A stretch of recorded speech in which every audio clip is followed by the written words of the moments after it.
5 days. That's how long she vanished. Not a single text, no voicemail, her toothbrush still in the holder, her robe slung over the closet door like she just stepped out for milk.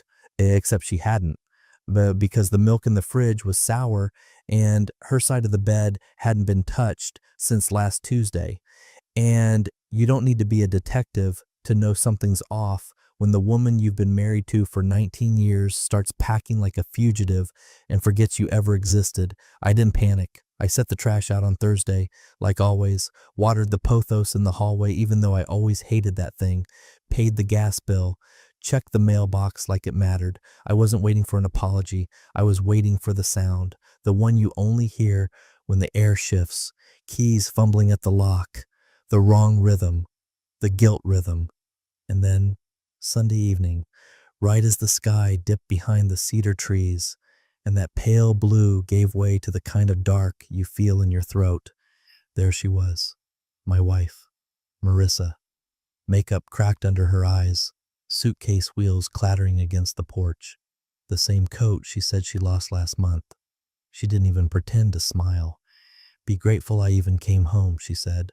That's what she opened with. Not sorry, not I should have called, not even you must have been worried. No, her voice had that dry bite she saved for cashiers who didn't scan fast enough or neighbors who parked a little too close. Disdain. Gift wrapped in perfume that wasn't hers. I didn't flinch. Just held my ground in the entryway like I was the doorman to her own consequences. Thanks, I said, reaching into the drawer near the keys. But you don't live here anymore. I handed her the yellow envelope. Nothing dramatic, no yelling. Just a flick of the wrist and a tone flat enough to choke. Her hand didn't take it at first. She just stared at it like it was radioactive. Then her fingers hovered, hesitant. You know that moment when the body knows what's coming but the mind tries to play catch-up? That was her. Inside that envelope was the first match to the house she burned. Not the whole fire, just the spark, enough to make her nervous, enough to make her think back to every lie she'd ever told and wonder which one finally cost her everything. If you're still here, listening, I'll ask you for just one small thing. Tap that subscribe button. Over 97% of you aren't subscribed, and honestly, this kind of story only finds its voice because people like you give it a reason to be heard. Our small team reads every comment, every share. It keeps us going. And trust me, this one's just warming up. Marissa's face didn't crack. Not yet. She had that thing she does where she folds her arms and narrows her eyes like she's reading a bad Yelp review. Defensive, ready to pivot. She'd rehearsed it, I'm sure. Some speech about work stress or needing space or how I don't talk anymore. But her eyes gave it away. They twitched toward the envelope too soon. You're being dramatic, she muttered. I had no reception. We got caught up. It wasn't a big deal. We? I echoed. She blinked, realized the hole. Too late to backpedal. Too soon to pivot. Stop twisting everything, she snapped, stepping further in, dragging the suitcase like it was the weight of her own excuses. I didn't move. Let her pass. Let her feel the wrongness in the air. Let her smell the coffee I didn't make this morning. Let her notice the missing photo frame on the console, the one that used to hold our wedding picture. You think this is how adults handle things? She barked, trying to regain control, with notes and envelopes like some kind of, what, punishment? I didn't answer, just nodded toward the envelope now crumpling in her grip. She didn't open it yet. I could tell she was trying to guess. Guessing is what narcissists do when the truth isn't on their side. They grope around in their own lies, hoping one will fit the keyhole. But I had the key, and I'd had it for longer than she realized. When she finally cracked the seal open, her hands started shaking before she even saw what was inside. Because what shakes a liar isn't always the truth. It's knowing someone else has it. 5 days earlier, she stood in the kitchen, spooning yogurt into a bowl she never used, humming a tune she'd never liked, wearing jeans a little too tight for the casual sister visit she claimed it was. Marissa always overperformed her lies. That was her fatal flaw. Theatrics without consistency. She adjusted her hair 3 times, spritzed perfume twice. I watched from the hallway, silent. I'm driving to the coast, she announced mid-stir, as if reading off a cue card. Tina needs help with the move. She's overwhelmed. Tina, her sister, dead. 2 years, 3 months, 17 days. She said it like she was still alive, like we hadn't stood together in the front row of a memorial service where Marissa didn't shed a single tear and then complained about the catering. She dropped the name so cleanly, so confidently, it almost didn't register. I think she counted on that. On me being tired, on me not keeping track. I said nothing, just nodded slowly, watched her pack 2 phone chargers, not one, grabbed her sunglasses, patted her back pocket like she was checking for a passport, not car keys. I leaned against the wall as she rolled her suitcase past me, kissed the air 2 inches from my cheek, and said, "I'll call you tonight." She didn't. I knew she wouldn't. Instead of chasing ghosts, I poured a finger of Glendronach into a chipped glass and walked to the study, pulled open the bottom drawer of the old roll-top desk, oak, heavy, the kind of thing no one buys anymore because it doesn't look good on Instagram. Buried beneath expired insurance forms, a spare set of car keys, and an old pocket knife from my father's Navy days, I found it, the folder. It was labeled in my own handwriting, "If she lies again." Not if she cheats, not if she leaves. No, this was older. This was from the first time, 6 years ago, when I caught her erasing phone logs and blaming it on a glitch. Back when I still believed in second chances. Inside the folder, the number for our estate lawyer, handwritten on a Post-it circled twice, a printout of our post-nuptial agreement, access info for the shared financial portfolio, 3 receipts for the background checks I'd run back then, and a card. Heavy paper, matte black with silver font. Robert Meeks, Private Investigations. Discreet, experienced, retired law enforcement. I stared at it for a long time. The phone felt heavier than it should have when I picked it up. I scrolled past the usual noise, ads,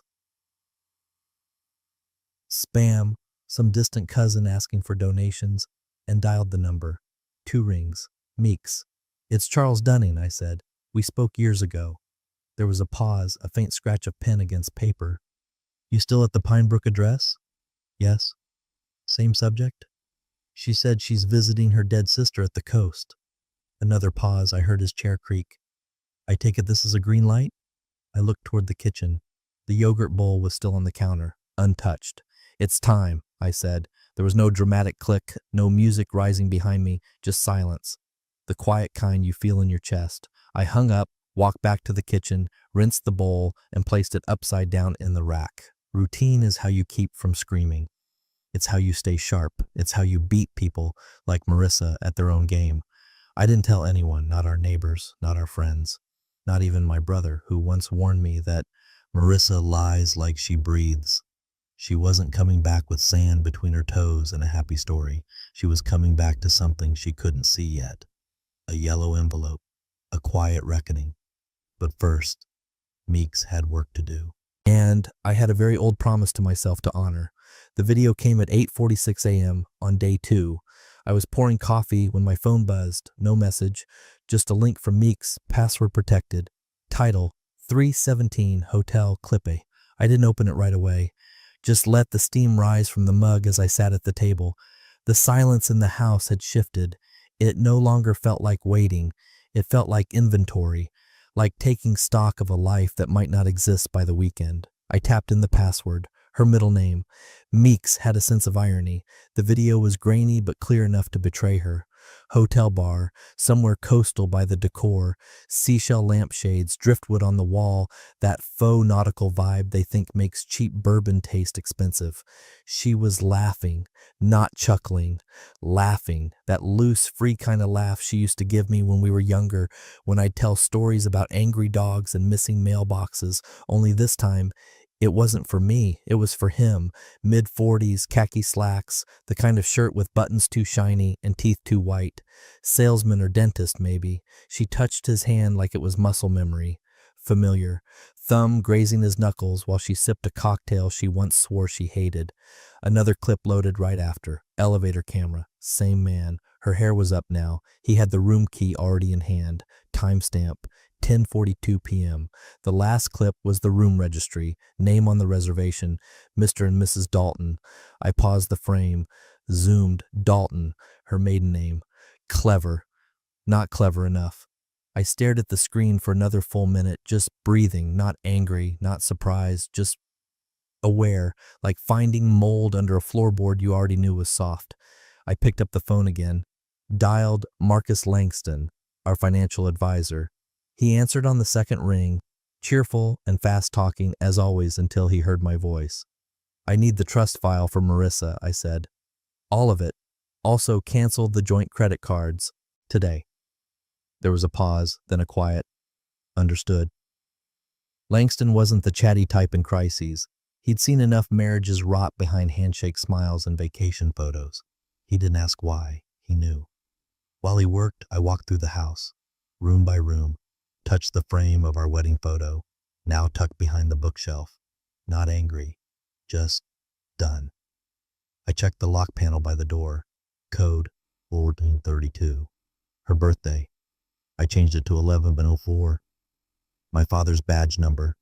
I stood there, watching the panel blink green, confirming the change. A small light, but it felt like a lighthouse in fog. That night, I made a list. Not an emotional one, a logistical one. Change alarm codes, cancel joint cards, back up her laptop, retrieve safe deposit items, call divorce lawyer. Not once did I ask myself why she did it. I already knew. Marissa liked attention more than commitment. She liked the image of stability, but the thrill of destruction. She'd been testing fences since year 4. I just stopped fixing them. The footage wasn't devastating, it was confirming. She wasn't discreet, she wasn't careful, she wasn't even smart about it. She was lazy, and lazy people don't prepare for consequences. That's what makes them easy to catch, and even easier to bury, quietly, with documents. Not fists. I poured another glass of scotch, this time without shaking. She called me a boring man once, said I lacked fire. That was during a dinner party in front of her colleagues. I just smiled back then, took it. But fire's not always loud. Sometimes it's a slow burn behind a locked office door, and it only takes one match to make sure the whole house knows exactly what you've been hiding. Wednesday morning, day 3. The town was just waking up. Sprinklers hissing, coffee shops humming, commuters crawling along Ridge Road like clockwork termites. I parked across from First National, parallel to a tree Marissa used to call the ugliest in the city. I always liked that tree. Gnarled, blunt, unpretentious. It didn't care what anyone thought of it, just survived. Inside the bank, I nodded at Janine. She blinked, surprised to see me in something other than postal blues. Still early for you, Mr. Dunning, she said. Time to take care of some old promises. Downstairs, the air changed. Cooler. Still. The vault room was quiet, clinical. A place where people pretended the things they locked away meant nothing. I handed the key over, signed the log, and was led to a small gray box. Number 231. I opened it. A sealed yellow envelope sat inside, aged just enough to remind me how long I'd waited to use it. I broke the seal slowly, deliberate. First, a folded letter in Marissa's mother's handwriting. I recognized it immediately. Slanted, tight lettering like someone who didn't trust open spaces. The confession was short, clinical, dated 2 years ago.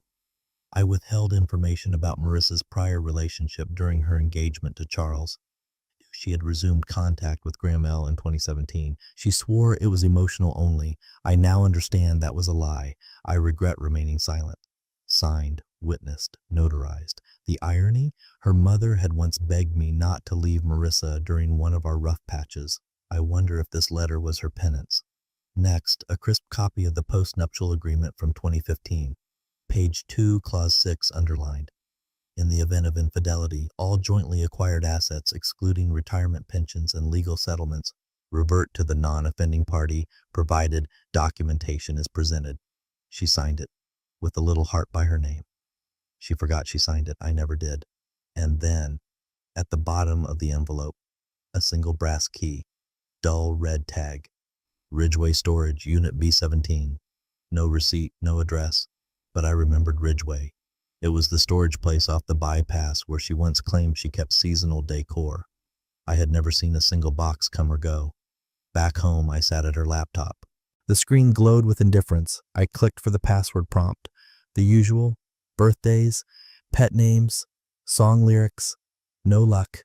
Then, on a whim, I typed Graham78, access granted. Of course. Her ex, the one she swore had moved to Texas, the one she said made her feel smothered, the one whose emails I once found buried in a recipes folder. She didn't even bother to scrub his name from her digital life.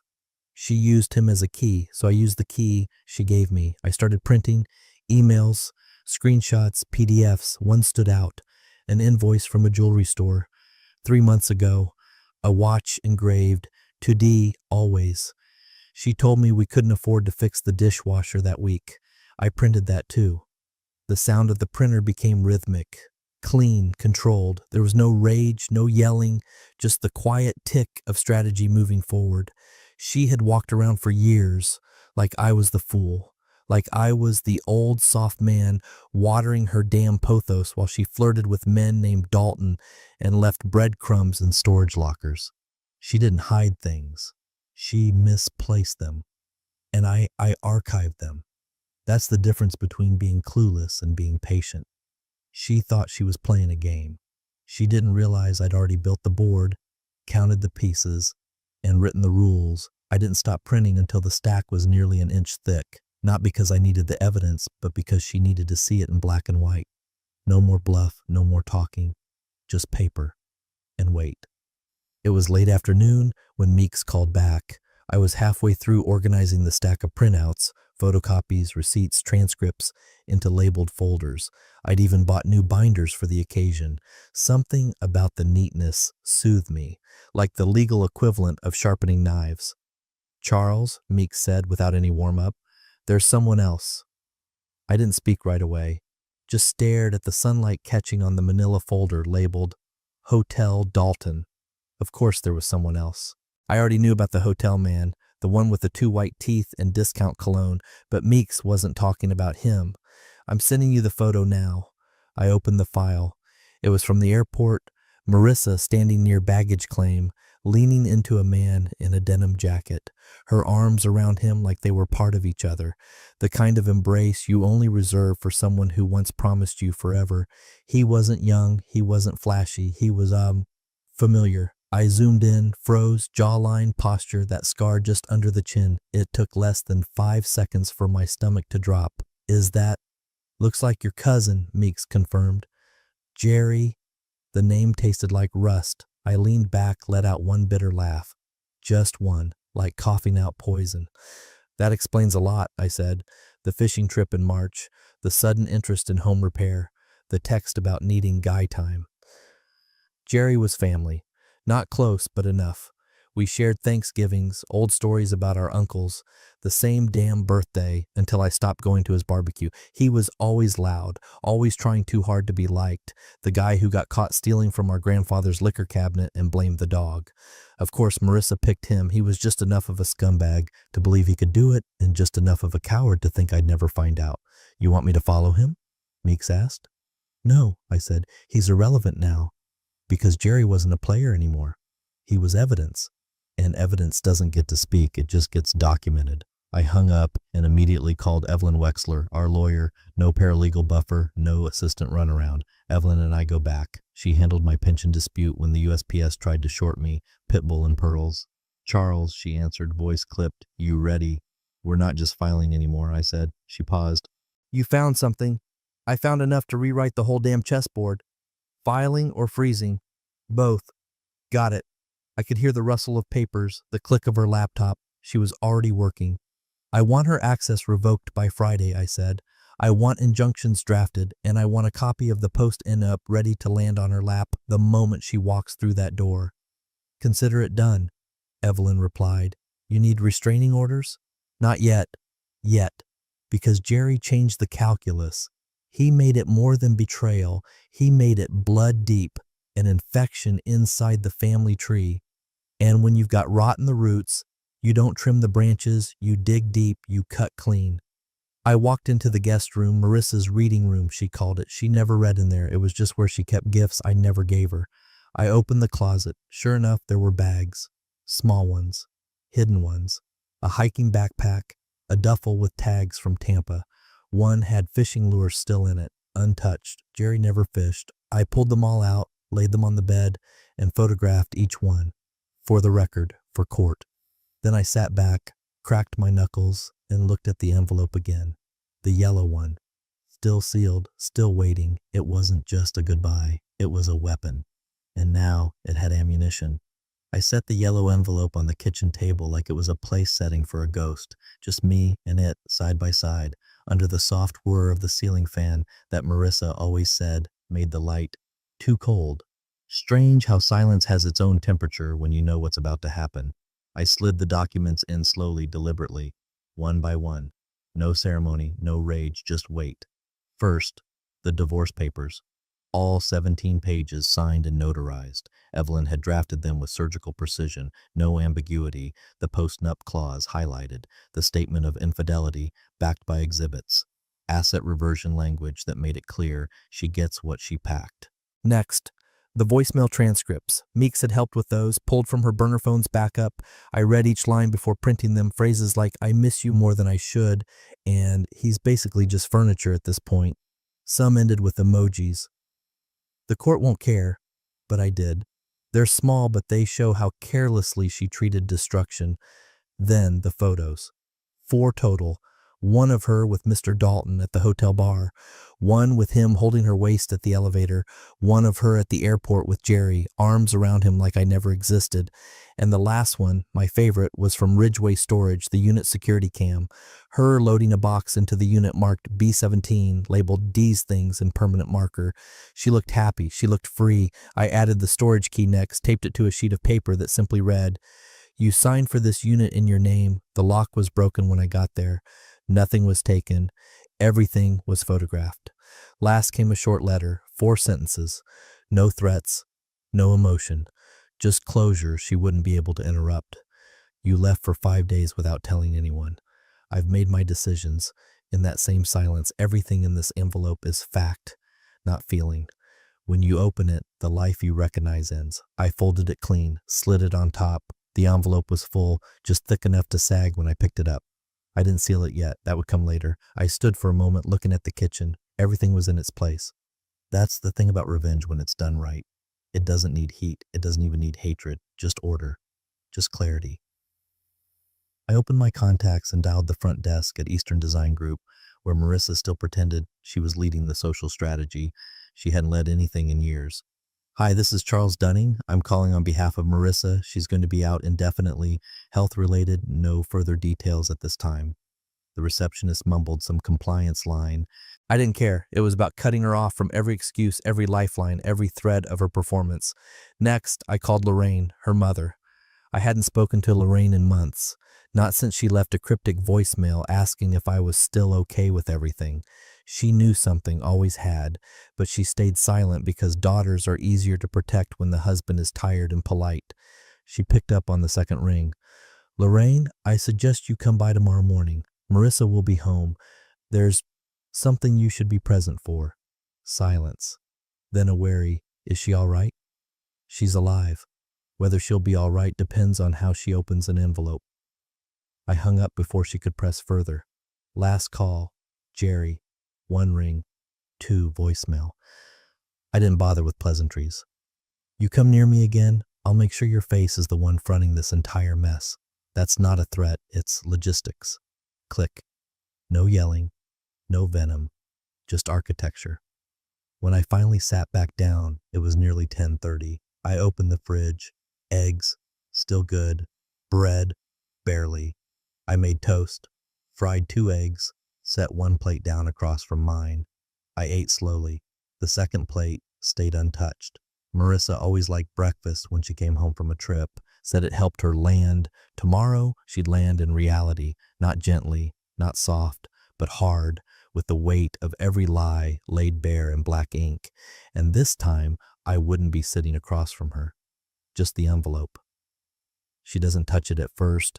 She just stares at the yellow envelope like it's a live wire, like it might hiss or burn her if she breathes too close. Her suitcase still lingers at her heel, the wheel stuck at a stupid angle, catching the baseboard. She's too stunned to move it. Makeup smeared, eyes sharp, but not with power, with calculation. "What is this?" she asks, like a teacher checking a child's late assignment. "Everything you left behind while you were gone," I say evenly. She scoffs. One of those fake laugh exhalations meant to buy time. Then she crosses her arms like she's ready to debate me in a courtroom she doesn't realize is already closed for arguments. You're seriously pulling this insecure, paranoid routine because I went off grid for a few days? Her voice is rising, still confident, almost too confident. That's how I know she's scared. Marissa only overperforms when she's bluffing. I say nothing, just nod toward the envelope again. She snatches it like a magician grabbing the last card off a rigged table. First, the divorce papers. She flips through them too fast, skimming like it's a bill she thinks she can argue. What is this clause? Reversion of assets? Are you trying to punish me for needing space? You didn't need space, I say quietly. You needed a hotel room and 2 names. Her mouth twitches. Then she gets to the transcripts, her words in black and white. One line I'd underlined myself. He still thinks I'm visiting my dead sister. I guess that makes me the ghost. She doesn't laugh now. The pages slide from her hand. Then she finds the photo, not the hotel one. I saved that for the lawyer. This one's her and Jerry at the airport, arms around each other, her face lit up like a teenager at prom. Everything about it screams intimacy, comfort, history, not we bumped into each other, not just family. Oh my God, she breathes. You followed me? No, I say. I just opened the drawer you left full. She looks up, and this time, the mask cracks. She opens her mouth, but nothing comes. Then she reaches for me. An instinct, not affection. Her hand grazes the air between us like she expects me to catch it, like we're still us. I step back. She freezes mid-reach, arm half raised like she's signaling a cab that isn't stopping. You were gone 5 days, I say. I only needed 2. You had someone watching me? Actually, I add, tilting my head, you had someone watching you. I just paid for the replay. She lowers her arm.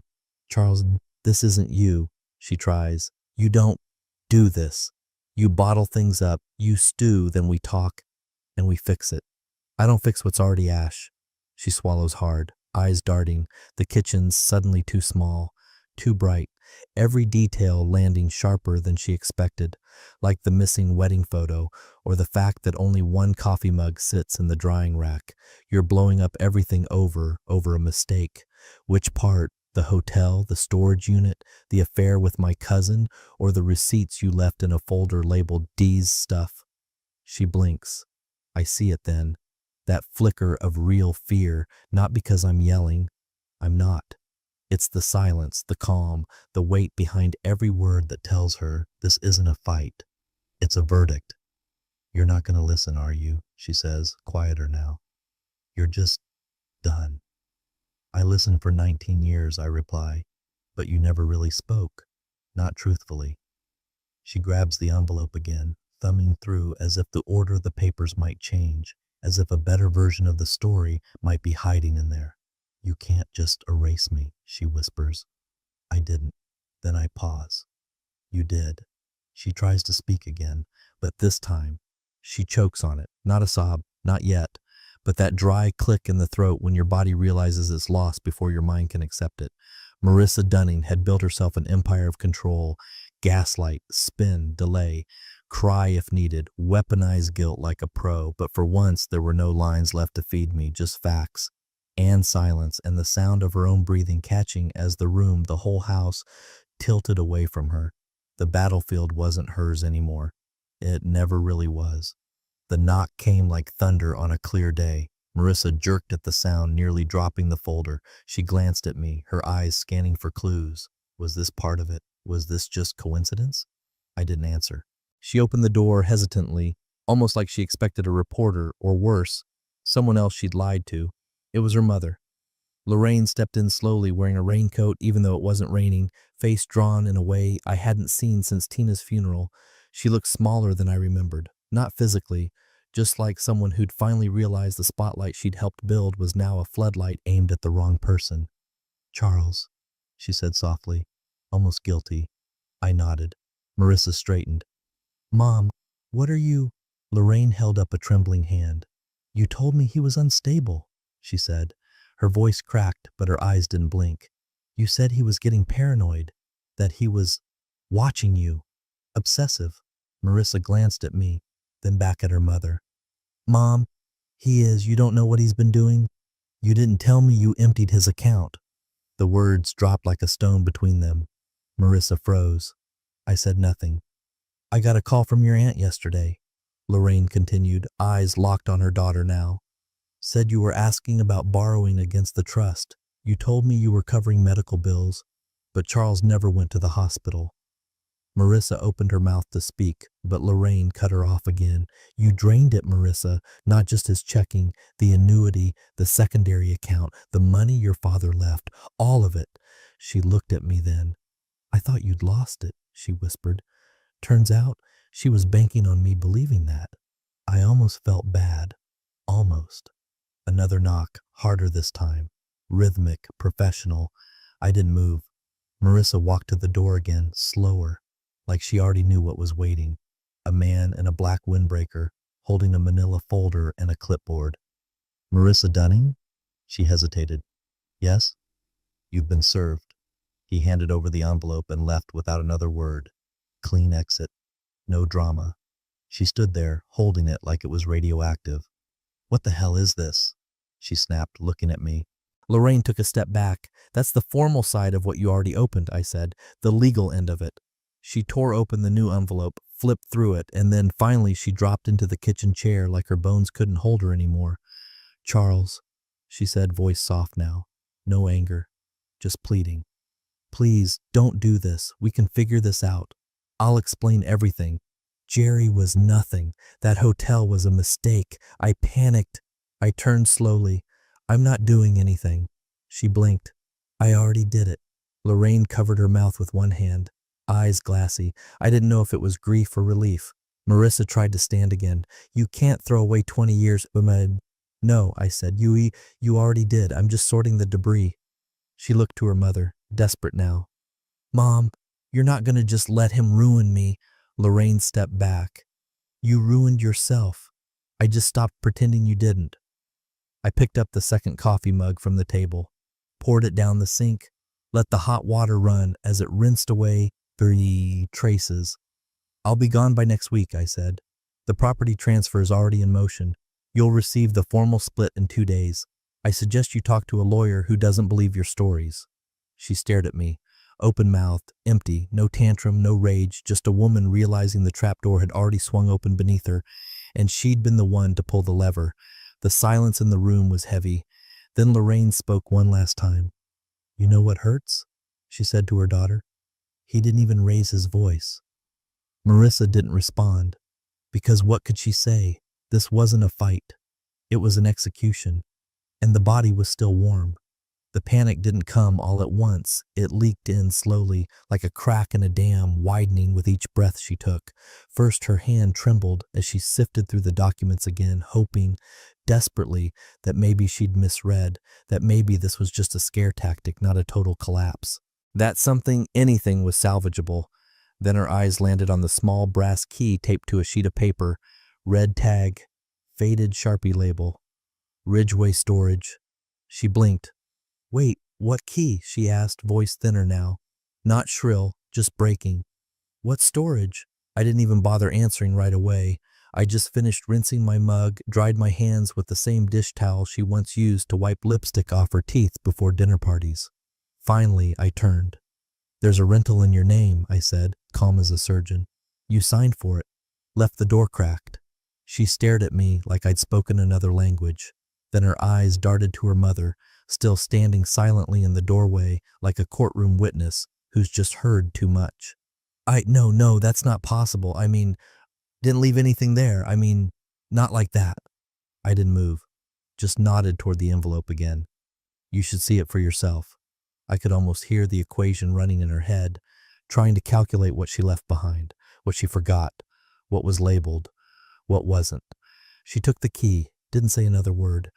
By nightfall, she was gone again, not with anger this time, with dread. I watched from across the street, tucked behind the wheel of my truck, engine off. Ridgeway Storage was mostly empty after dark, rows of corrugated steel and fluorescent floodlights humming like mosquitoes. She pulled in fast, headlights cutting across Unit B17. She parked crooked, didn't even bother straightening it, got out with the key in her shaking hand. No coat, no umbrella, no excuses. She fumbled at the lock, yanked the handle, and stared. She stood there for almost 30 seconds before stepping inside. The unit wasn't big, 10 by 10, but what it held was heavier than any box. Her journals were in a clear bin marked private, stacked neatly with color-coded tabs, the ones she used to keep in her nightstand back when she thought I never looked. She once wrote that I was safe but silent, and that she sometimes felt like a well-fed pet instead of a wife. That one was dated the same week I took her to Savannah for our anniversary. Next to the journals, 2 small gift bags, tissue paper faded, one still had the receipt, dated last Valentine's Day, a leather bracelet engraved with initials I didn't recognize. D+M, not my initials. On top of one of the bags, she had scrawled a post-it for Sunday night. We were at home that Sunday, watching a documentary she didn't even pretend to enjoy. Then she found the phone. It wasn't hidden, just tucked under a small box labeled Old Chargers. iPhone, scratched, no case, no lock screen. She turned it on. I watched from my truck as the screen lit her face pale blue, her lips parted. I knew what she was seeing because Meeks had already pulled the records. Text threads with Jerry, with Dalton, with someone saved as CM who talked about picking up where we left off. Voice memos, photos, drafted emails she never sent, receipts for hotels she never mentioned, flights she never took, reservation canceled on our anniversary. She didn't cry right away. First, she sat down on a milk crate like her knees stopped working. Then she pulled one of the journals into her lap and stared at the pages like they might rewrite themselves. She didn't sob. Not at first. But eventually, her shoulders started to shake. Small at first, then harder. It wasn't grief. It wasn't regret. It was humiliation. Because I hadn't stopped her. I hadn't confronted her the first time, or the second, or the seventh. I let her build this unit, this shrine to her double life. And I watched. That's what broke her. Not that I found it, but that I let her, that I gave her rope and let her tie the knot herself. She curled forward on the concrete like something in her chest cracked open, alone in a unit full of lies she curated, holding on to objects she couldn't explain to anyone, not even herself. And somewhere in the back pocket of her mind, a small voice whispered the truth. She was never ahead. She was always being watched, not with obsession, but with patience and precision. 3 weeks. That's how long it took to dismantle 20 years of marriage, one lie at a time. 3 weeks to sell the house, to box up the remains, to sign final paperwork and close the accounts, to move without telling anyone, not even my brother, not even the neighbors who used to wave from across the hedge. The new place is small, 1 bedroom, a wraparound porch with enough space for a rocking chair and a good book, no photos on the mantle, no shared calendars on the fridge, just silence. But this silence is different. This one isn't cold or waiting or uncertain. It's mine. The lawyer's call came on a Tuesday morning. I was making breakfast. 2 eggs scrambled, no second plate this time. Charles, this is Dana Welch. I represent Marissa. I didn't say anything, just let her fill the gap. She's asking if you'd consider mediation. She says she wants to talk, maybe work through some things in a more private setting. I smiled, but not because I was amused. It was that kind of smile you give when someone tries to sell you your own watch. No, I said, silence on the other end. Then, would you prefer to send that in writing? I hung up, not to be rude, to be clear. That afternoon, I sat down at the small desk by the window, the one that faced the lake. No computer, no email, just a single sheet of paper and the same pen I used to sign our marriage license with all those years ago. I didn't address it to her. I didn't sign it. I just wrote 1 sentence. I love the woman you once were. I buried her 5 days ago. That was all. No sincerely. No with regret. No space left for response. Then I opened the folder, the one labeled final in thick black marker. I pulled out the photo, her face, mid-reaction, opening the yellow envelope. That first glimpse of her seeing herself through someone else's eyes. No filters, no edits, just the expression of a woman who'd spent so long directing the narrative she forgot what it looked like to be handed a script she didn't write. I placed it in the envelope behind the letter. I mailed it to her attorney, let the professionals do the explaining. I didn't need to be there when she opened it. I already was. I was in that frozen stare, in the silence that came after her gasp, in the way her hand clutched the envelope like maybe, just maybe, if she held it tight enough, the truth inside might disappear. It wouldn't. She'll keep that photo, I suspect. Not framed, not out in the open, but somewhere. In a drawer she opens on the bad nights. The kind of nights when she remembers what power used to feel like. And what it cost her when she assumed no one else was paying attention. No grand finale, no public showdown. Just a man who finally walked away from the wreckage he was never meant to rebuild. And the echo of a sentence she'll never be able to forget. Buried, but still watching.